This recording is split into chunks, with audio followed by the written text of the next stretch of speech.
निवडून आल्यावर तुम्ही काय करणार? हा, लय खुश केलं होतं मी. निवडून आल्यावर काय करणार? हम्म. निवडून आल्यावर तर पहिला असा हसणार. छान छान. हां, मग बघा 3.5 टन गुलालाची ऑर्डर आहे. 3.5 टन. अख्ख्या वार्डात निसता गुलाल टाकून नाही वार्ड लाल केला ना, हम्म. जी म्हणेन ती दे. बरोबर. निवडणुकीच्या आधी मी तुम्हाला किती दारू सांगितले होते? 500 काय 500 लिटर. 500 लिटर सांग. निवडून आल्यावर 1,500 लिटर दारू आहे भाऊ, अख्ख्या वार्डात वारडात. नुसती. प्रत्येक जण पिऊन नाही झिंगला ना, तर मी नगरसेवक झाल्याचा फायदा काय? काहीच मग तुम्हाला सांगतो, नाही. जाणार फिरायला. फिरायला. हा, वा. कारण एवढं टेन्शन आलेलं आहे हे सगळं हा. निवडणुकीचं इतक्या दिवसापासून.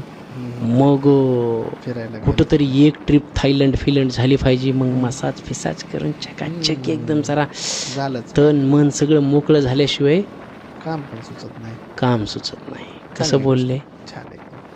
मग जाणार थार बुक करायला. बर. मग जाणार बंगल्याची जागा शोधायला. मग कुठंतरी शेती. शेती बघायला. मग तुम्हाला सांगतो काहीतरी पेट्रोल पंपासाठी मंत्रालयातून काय होतंय का बघणार. एवढ्या बिझी शेड्यूल मधून जनतेची पण काहीतरी कामं करा. पहिल्याच 5 वर्षात हा मग काय.